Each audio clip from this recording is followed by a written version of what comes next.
اور آج ہم اس کے 8ویں باب پر پہنچے. 7ویں مہر ہے. ہم اس کو لفظ با لفظ لے کے جا رہے ہیں ترتیب کے ساتھ تاکہ اچھے طریقے سے یہ سارا کچھ بیان کیا جائے اور آپ لوگ اس کو سیکھ سکیں. صبح جب میں صبح اٹھتا ہوں تو میں ایک بار فیس بک چیک کرتا ہوں. کچھ میسج آئے ہوتے ہیں ان کو دیکھنا ہوتا ہے اور اس کے بعد لوگوں کی برتھ ڈے ہوتی ہے وہ ہم وش کرتے ہیں لازمی. صبح میں نے ایک پوسٹ بڑی خوبصورت تھی. میں آپ کے ساتھ بھی اس کو شیئر کرنا چاہتا ہوں. اگر ہم اس پوسٹ پر دھیان دیں غور کریں تو جب ہم خدا کا کلام سنیں گے یا چرچ میں آئیں گے تو آپ کا دھیان پورے طریقے سے خدا کی طرف ہوگا. پوسٹ کچھ اس طرح اس نے لگائی تھی کسی نے کہ ایک چرچ میں عبادت ہو رہی تھی اور جب عبادت ہو رہی تھی ایک بندہ وہاں سے باہر نکل جاتا ہے اور بشپ صاحب کو کہتا ہے کہ آج کے بعد میں نے چرچ نہیں آنا, بس آخری دن ہے میرا, آج کے بعد میں نے چرچ نہیں آنا. بشپ صاحب اس کے ساتھ ہی باہر آ جاتے ہیں. اس سے پوچھتی ہے کہ اگر میں آپ سے صرف اس کی وجہ جان سکوں کہ آپ کیوں چرچ نہیں آنا چاہتے تو کیا آپ مجھے بتا دیں گے؟ اس نے کہا جی بے شک میں بتاؤں گا کہ میں چرچ چھوڑ کے کیوں جا رہا ہوں, میں آپ کو بتا کے جاؤں گا. اس نے کہا جی بتائیں. اس شخص نے کہا کہ میں چرچ میں بیٹھا تھا, میں دیکھ رہا ہوں لوگ فیس بک استعمال کر رہے ہیں, موبائل استعمال کر رہے ہیں, کوئی میسج کر رہا ہے, کوئی کچھ کر رہا ہے, کوئی بیٹھ کے آپس میں باتیں کر رہے ہیں اور کچھ لوگ جو ہیں وہ گلی محلوں کی باتیں کرنا شروع ہو گئے ہیں. اور میں بیٹھ کے سن رہا تھا اور میرا دل دکھ گیا. کچھ لوگ ہیں جو کلام سنتے ہیں یا عبادت کر رہے تھے اور اس لیے میں نے فیصلہ کیا کہ آج کے بعد میں نے چرچ جانا ہی. بشپ صاحب نے کہا کہ ایک کام کرتے جاؤ اور اس کے بعد آپ چلے جانا, کوئی مسئلہ نہیں ہے, جو آپ کا فیصلہ ہے وہ آپ ہم بھی مان لیں گے, لیکن آپ ایک کام کرو. اس نے کہا جی بتائیں. بشپ صاحب اپنے اندر گئے, انہوں نے ایک گلاس پانی سے بھر کے اس کو دیا. اس نے کہا یہ گلاس لیں اور آپ چرچ کے اندر سے ایک چکر لگا کے میرے پاس واپس آ جائیں, لیکن دھیان رکھنا پانی گرنا نہیں چاہیے. اس نے کہا جی یہ کون سی مشکل بات ہے, یہ تو میں آسانی سے کر سکتا ہوں, اس میں کون سا مسئلہ ہے.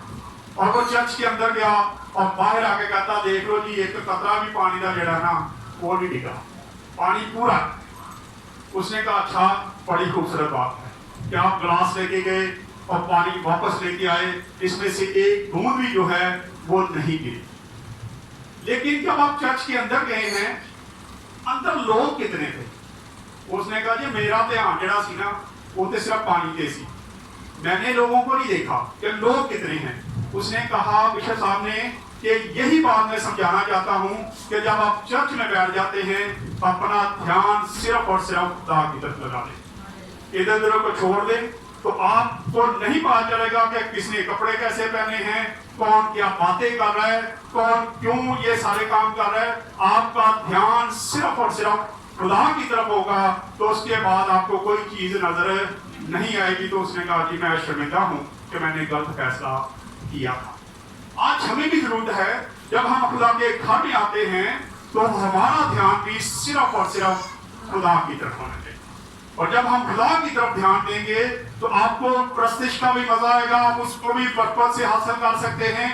آپ دعا بھی جب کوئی کرے گا آپ کے الفاظ اس کو سنیں گے اور آپ اس سے بھی برکت پائیں گے. اور جب خدا کا کلام بیان کیا جائے گا اس سے بھی آپ کو برکت ملے گی. لیکن جب آپ کا دھیان ادھر ادھر ہوگا اسی بندے کی طرح کہ وہ چرچ میں بیٹھا ضرور ہوتا تھا لیکن اس کا دھیان لوگوں پر ہوتا تھا کہ لوگ کیا کرتے, وہ لوگوں میں خامیاں ڈھونڈتا تھا. آج ہم ذرا اپنی زندگی پر غور کریں, کیا ہم بھی تو کہیں ایسے کام تو نہیں کرتے کہ ہم چرچ میں تو آ جاتے ہیں لیکن دھیان ہمارا ادھر ادھر ہوتا ہے اور ہم خدا کی برکتوں سے محروم ہو جاتے ہیں, ہمیں خدا کی برکتیں نہیں ملتی. ہمیں چاہیے کہ جب چرچ میں آ جاتے ہیں تو اپنا پورا دھیان جو ہے وہ خدا کی طرف لگائیں، اور جب خدا کی طرف آپ کا دھیان ہو جائے گا تو آپ کو ہر چیز میں کیا ہوگی؟ برکت ملے گی۔ عبادت کے 3 حصے ہوتے ہیں، میں اکثر آپ کو بتاتا ہوں 3 حصے ہوتے ہیں۔ سب سے پہلا حصہ ہے ورشپ۔ جب ہم ورشپ کرتے ہیں تو ہم خدا کے تخت کو، خدا کو دعوت دیتے ہیں کہ وہ اپنا تخت ہمارے درمیان میں کیا کر رہے؟ لگا لے۔ اور ورشپ ٹھیک نہیں ہوگی تو پھر تخت نہیں لگتا، پھر خدا کا روح کام نہیں کرتا۔ اور دوسری بات جو اس میں ہے وہ ہے کیا ہے؟ میسج۔ جب خدا کا کلام دیا جاتا ہے، یہ دوسرا حصہ ہے۔ اور تیسرا حصہ شفاعت دعا ہوتی ہے، اور اس کے لیے ہم تیار رہتے ہیں۔ ہمارا دھیان صرف اور صرف اس بات کی طرف لگا ہوتا ہے کہ کب عبادت ختم ہو اور جلدی سے بھائی صاحب دعا کے لیے کھڑے ہوں اور ہم دعا کروا کے اپنے اپنے گھروں میں واپس جائیں۔ اس طرح ہمیں برکت نہیں ہے۔ آئیں قرآن کے زندہ کلام میں سے ذرا دیکھیں گے، کیونکہ 7ویں مہر کی طرف ہم آتے ہیں۔ نکالے میرے ساتھ مکاشفہ 8 باب، اس کی 5 آیت تک پڑھیں گے، پہلی آیت سے لے کے 5 آیت تک۔ یہاں 7ویں مہر کھولی جاتی ہے، 7 مہریں ہیں۔ ہم نے پہلی آیت سے شروع کیا تھا اور آج خدا کا شکر ہے، کل میں کسی سے بات کر رہا تھا کہ ہم نے مکاشفہ شروع کیا ہے، کہتا کہ وہ مکمل والا ہونا میں کر دوں، کہتا کیوں؟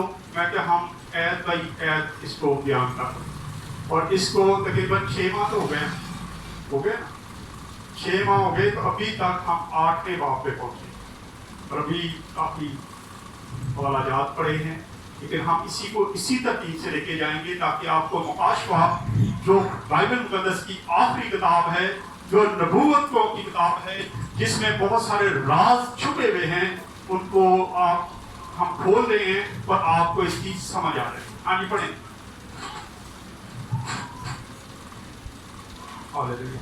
اور جب اس نے 7ویں مہر کھولی تو 8 گھنٹے کے قریب آسمان میں خاموشی رہی، اور میں نے ان 7 فرشتوں کو دیکھا جو خدا کے سامنے کھڑے رہتے ہیں، اور انہیں 7 سنگے دیے گئے۔ پھر ایک اور فرشتہ سونے کا اونٹ سوز لیے ہوئے آیا اور قربان گاہ کے اوپر کھڑا ہوا، اور اس کو بہت سا اونٹ دیا گیا تاکہ جب مقدسوں کی دعاؤں کے ساتھ اس سنہری قربان گاہ پر چڑھائے جو تخت کے سامنے ہے، اور اس اونٹ کا دھواں فرشتہ کے ہاتھ سے مقدسوں کی دعاؤں کے ساتھ خدا کے سامنے پہنچ گیا، اور فرشتہ نے اونٹ سوز کو لے کر اس میں قربان گاہ کی آگ بھری اور زمین پر ڈال دی، اور گرجیں اور آوازیں اور بجلیاں پیدا ہوئیں اور بھونچال آیا۔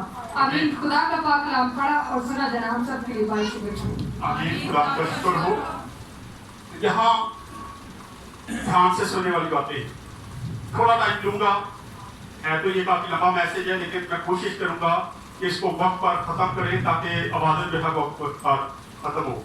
پہلی ہے ٹھیک ہے، جب اس نے 7ویں مہر کھولی تو 8 گھنٹے کے قریب آسمان میں خاموشی رہی۔ اب ہم پہنچ چکے ہیں 7ویں مہر پر، یہ آخری مہر ہے۔ 7 مہروں کا ذکر ہے اور یہ آخری مہر ہے جس پر ہم پہنچ چکے ہیں۔ اس میں لکھا ہے کہ 8 گھنٹے تک کیا ہوا؟ خاموشی ہوگی۔ اور ہم دنیاوی طور پر بھی دیکھیں، کبھی آج کل جو دن چل رہے ہیں، ہم اکثر ہی شام کو تھوڑا سا سناٹا ہو جائے اور اس کے بعد حبس ہو جاتی ہے تو ہمارا خیال کیا ہوتا ہے؟ آج لگ رہا بارش آئے گی، سوچا جاتا ہے، خیال کیا جاتا ہے۔ یا ہماری کسی کے ساتھ لڑائی ہو جائے، ہم اس کو بہت بڑا کہیں اور وہ بندہ خاموشی سے بیٹھ جائے تو کئی بار ہم سوچتے ہیں یہ ہم کوئی کام کرنے والا ہے۔ اسی طرح نا ہم سوچتے ہیں کہ یہ بندہ بڑا ہی خطرناک ہے، یہ خاموش ہو کے بیٹھ گیا ہے، یہ کچھ نہ کچھ کرنے والا ہے، اور ہم کیا کرتے ہیں؟ الرٹ ہونے والے ہیں۔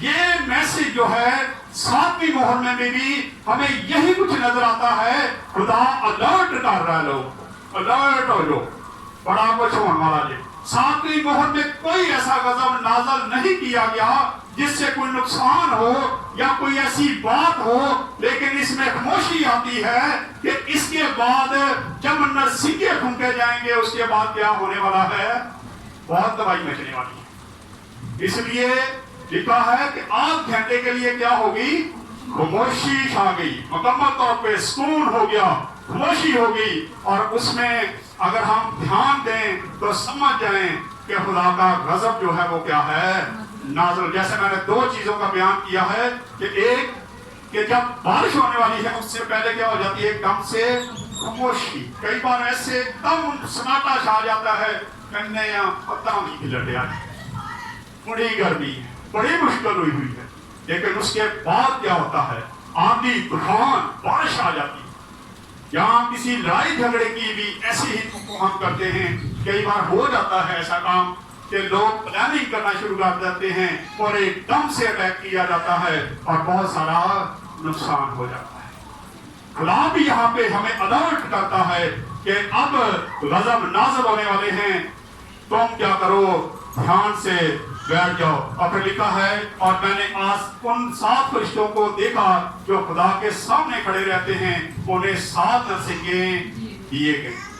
जैसे मैंने बताया कि इस मोहर में कोई गजब नाज़िल नहीं हुआ, कोई ऐसी चीज नजर नहीं आती हमें, लेकिन यहाँ पे हमें 7 वो फरिश्ते जो नरसिंगे लिए हुए खड़े थे वो नजर आते हैं, ताकि वो नरसिंगे अपना बजाना शुरू करें। और जैसे जैसे नरसिंगे बजाए जाएंगे वैसे वैसे ही तबाही आना शुरू हो जाए। नरसिंगों का जिक्र यहाँ पे हमें मिलता है। और फिर उसके बाद हम देखते हैं कि तीसरी और चौथी आयत को पढ़ते हैं, फिर एक और फरिश्ता सोने का और सोच लिए हुए आया और कुर्बान गाह के ऊपर खड़ा हुआ और उसको बहुत सा और दिया गया, ताकि सब मुकद्दसों की दुआओं के साथ उस लहरी कुर्बान गाह पर चढ़ाए जो तख्त के सामने है। और उस ओत का धुआं फरिश्ता के हाथ से मुकद्दसों की दुआओं के साथ खुदा के सामने पहुंचा दिया गया। अब अक्सर लोगों का ख्याल है कि ये फरिश्ता खुदा यीशु मसीह को बयान करता है। 7 फरिश्तों का जिक्र आता है और फिर लिखा है एक और फरिश्ता आता है और उसके हाथ में क्या दिया जाता है, और सौस, वो चीजें दी जाती हैं। और जो है ये खुशबू है, ये खुशबू है जो उसको दे दी जाती है कि ये तुम जाके क्या कर, मुकद्दसों की दुआएं भी दे और इनके साथ तुम क्या कर, जाके कुर्बान गाह पर चढ़ा दे। ये खुदा यीशु मसीह है। आए जरा 2-3 हवाले देख लेते हैं जिससे हम देख सकते हैं कि ये फरिश्ता पहले भी खुदा यीशु मसीह फरिश्ते के रूप में भी आता रहा। पुराने अहदनामा में निकालने मेरे साथ बताया 16 बाब उसकी 13 आयत को पढ़ेंगे, 20 पेज है पैदाइश की किताब 16 बाब और उसकी 13 आयत। जब हाजरा खुदा को देखती हाली, और जब हाजरा ने खुदावंद का जिसने उससे बातें की अताई रोई नाम रखा, इसने बातें की, खुदावंद का फरिश्ता वहां पे आया, खुदावंद यीशु मसीह वहां पे आता है। वो लिखती है कि मैंने खुदावंद से जब उसने खुदावंद को देखा तो उसने उस जगह का नाम क्या रख लिया, अताई रोई। हाँ जी आगे नाम रखा, यानी ऐ खुदा तू मसीह है, क्योंकि उसने कहा क्या मैंने यहाँ भी अपने देखने वाले को जाते हुए देखा। ये सवाल है। और फिर पैदाइश 31 बाब उसकी 11 और 13 आयत पढ़ते हैं जल्दी से। पैदाइश यहाँ हम देख रहे फरिश्ता, वो फरिश्ता जो वहां पे हमें मताशवा की किताब में नजर आ रहा है, ये वो फरिश्ता है, खुदा यीशु मसीह है।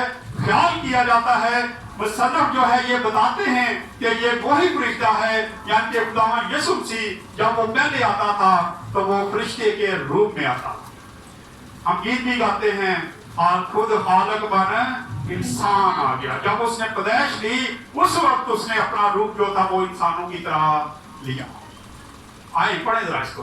और खुदा के फरिश्ता ने ख्वाब में मुझसे कहा, ऐ याकूब, मैंने कहा मैं हाजिर हूँ। मैं हाजिर हूँ।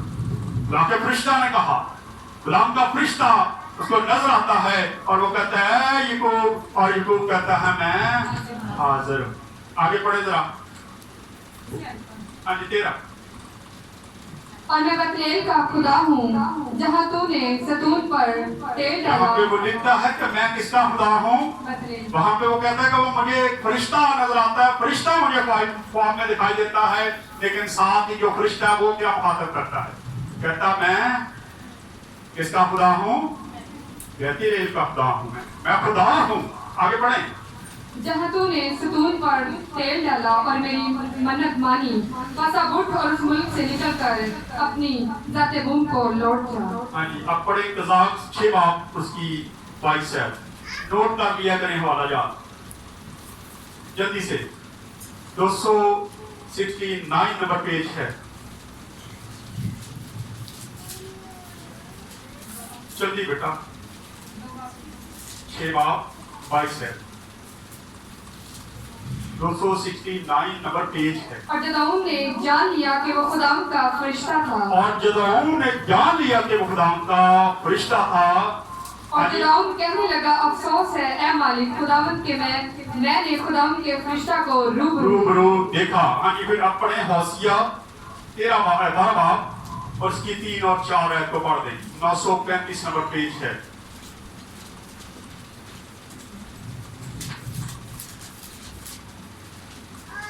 जहां याकूब का जिक्र आता है। हाँ पढ़े।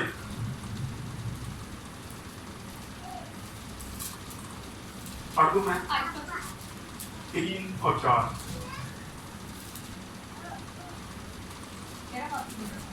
12 बाब की बेटा, 12 बाब 3 और 4 है। उसने रहम में अपने भाई की एड़ी पकड़ी हाँ जी। और वो अपनी तवानाई के अयाम में खुदावंद से कुश्ती लड़ा। वो अपने तवानाई के अयाम में खुदावंद से कुश्ती करता रहा। आगे। हाँ, वो फरिश्ता से कुश्ती लड़ा और गालिब आया। उसने रोकर मुनाजात की और उसने उसे बेतेल में पाया और वहाँ वो हमसे हम कलाम हुआ। आमीन। ये हवाला जात है, इससे पता चलता है कि खुदावंद यीशु मसीह इसको जब फरिश्ता बन के आता था तो उस वक्त लोग जो थे वो कहते थे कि ये खुदा है। खुदावंद के कलाम में लिखा है जब ये सारी चीजें पूरी होने वाली थी और सोच ले लिया जाता है और दुआएं खुदावंद के हुजूर में पहुंचाई जाती हैं, लेकिन ये दुआएं वो दुआएं थी जो उस वक्त शहीद किए गए या आज जो शहीद हो रहे हैं या आज जो मसीही दुख तकलीफें सहते हैं, ये उनके लिए ज्यादा अहम बातें हैं। लेकिन अगर ये सारे मसीहों के लिए भी हम कह सकते हैं कि ये सब की दुआएं जो हैं वो खुदा उनके पास पहुंचाई जाती हैं। इसका एक तरीका कार है। पढ़ लेते एक और हवाला पढ़ते जरा। इफिसियों 2 महापुरुष की 18 224 नंबर पेज है। इफिसियों 2 महापुरुष की 18 224 नंबर पेज। पढ़ दूं? पढ़ो। क्योंकि उसी के वसीला से हम दोनों की एक ही रूह में बाप के पास रसाई होती है। इसकी रसाई होती है बाप के पास। हमारी रसाई कब होती है? जब खुदावंद यीशु मसीह हमारी दुआओं को पकड़ता है। जब हम खुदावंद यीशु मसीह के आगे करते हैं तो खुदावंद यीशु मसीह हमारी दुआओं को कहाँ पे पहुंचाता है? खुदा के पास, बाप के पास पहुंचाता है। और वो बाप के पास, क्योंकि हमारी दुआएं कई बार नुक्सदार भी होती है, हमारे अल्फाज ठीक नहीं होते। जब यहाँ पे हमने अभी पढ़ा, जब वो हौस लेके जाता है तो ये उसकी जात की फकीरगी को भी जाहिर करता है। उसकी जात में से खुशबू निकलती है फकीरगी की, और वो हमारी दुआओं को लेता है और वो खुदा के हुजूर में जब लेके जाता है और जब खुदा के हुजूर में खुदावंद यीशु मसीह दुआओं को पहुंचाता है तो वो बिल्कुल बेजर हो जाती है, बिल्कुल के बेऐब हो जाती हैं। अगर उस दुआ में कोई ऐब भी है, कोई लफाज गलत है, तो जब खुदावंद यीशु मसीह बाप के पास उसको पहुंचाता है तो वो बिल्कुल बेऐब हो जाती है। हमारी दुआएं जो हैं वो बेऐब होके खुदा के हुजूर में पहुंचाई जाती हैं, और उसका वाहिद वसीला जो है वो खुदावंद यीशु मसीह है। और हमारी दुआओं का कोई ऐसा जरिया नहीं है कि हम बाप के पास हमारी दुआओं को पहुंचाया जाए। हमारी दुआओं को पहुंचाने वाला जो है वो खुदावंद यीशु मसीह है। जब दुआ करते हैं तो खुदावंद यीशु मसीह हमारी दुआओं को खुदा के हुजूर अपने बाप के हुजूर में पहुंचाता है और जब दुआ वहां पे पहुंचती है तो वो बिल्कुल पाक साफ हो जाती है, उसके अल्फाज ठीक हो जाते हैं और खुदा के हुजूर जब हमारी दुआ पहुंचती है तो आगे जरा थोड़ा आगे बढ़ते हैं। इसकी 5 लिखा है और फरिश्ता ने और सोच को लेकर उसमें कुर्बान गाह के आग भरी और जमीन पर डाल दी और गरजे और आवाजें और बिजलियां पैदा हुई और भूचाल आ गया। ये ज़हन में रखें, ईमानदार जो दुआएं करते हैं, जो मुश्किलात में होते हैं, परेशानी में होते हैं, या जिनको मारा जाता है, जिनको कत्ल किया जाता है, जिनको दुख तकलीफ दिए जाते हैं, जब उनकी दुआएं खुदा के हुजूर में पहुंचा दी जाती हैं तो फिर क्या होती हैं? वो जब जमीन पे वापस आने वाली हैं, वो दुआएं जो अब लोग करते हैं खुदा के हुजूर में, जब वो वापस आएंगी तो वो दुआएं बड़ी गजबनाक हो जाएंगी। उसी से ये सारे गजब जो हैं वो नासर होने, ये ईमानदारों की दुआओं से, जिनको कत्ल किया गया है, जिनको नाहक सताया जाता है, जो दुखों में हैं, परेशानियों में हैं, और जब वो दुआएं करते हैं और खुदा के कलाम में लिखा है तो अपने दुश्मन के लिए क्या कर, दुआ कर, क्योंकि जब तू उसके लिए दुआ करता है तो गोया इस तरह है कि तू उसके सर पर क्या कर देता है? आपके अंगारे रखता है। ये वही चीजें हैं कि खुदा के लोग जब दुआएं करते हैं मुश्किलात में, तो उस वक्त जब अपने दुश्मनों के लिए भी दुआएं की जाती हैं तो वो दुआएं कहाँ जाती हैं? आसमान पर। और जब वो वापस आएंगी तो उनका रिजल्ट जो है वो बड़ा खौफनाक होने वाला है, बड़ा ही खौफनाक होने वाला है। हम दोबारा से इसको पढ़ लेते हैं कि क्या होगा जब वो दुआ पहुंचाई जाएगी। और लिखा है फरिश्ता ने और सोच को लेकर उसमें कुर्बान गाह की आग भर दी। खुदावंद की आग जो है वो उसके साथ भर दी जाएगी और फिर क्या होगा? और जमीन पर डाल दी गई और गरजे और आवाजें और बिजलियां पैदा हुई और भूचाल आ गया। ये है वो ईमानदार जो सच्चे दिल से खुदा के साथ चलते हुए परवाह नहीं करते। अभी हम थोड़े दिन पहले कहीं बात कर रहे थे कि 666 की मोहर लगना शुरू होगी। वो जी हर किसी इंसान को लगाने वाले कोरोना की शक्ल में कि जी कोरोना तारा टेस्ट होएगा और आपको या वो कहेंगे जी वैक्सीन लगाने लगे हैं और उस वैक्सीन को जब वो लगाएंगे तो आपके अंदर जो चिप है 666 की वो दाखिल कर दी जाए।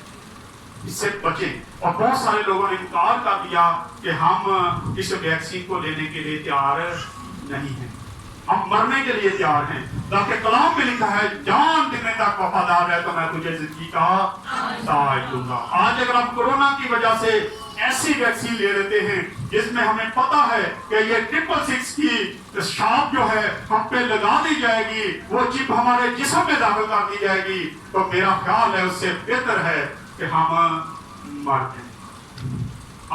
जाए, उससे ज्यादा बेहतर है। क्योंकि अगर आप अभी हार गए और आपने हिम्मत ना की और वो चिप लगवा ली, वो वैक्सीन लगवा ली, तो फिर लिखा है कि फिर आग और गंदक ही हमारे सामने है। ये ज़हन। लेकिन हम अगर उससे इनकार करते हैं तो खुदा का कलाम बताता है कि जान देने तक जो वफादार रहेगा उसे ही जिंदगी का ताज हासिल होगा। आइए खुदा इस कलाम के वसीला से तब हम सबको बरकत दे। आइए अपने सरों को दुआ करें।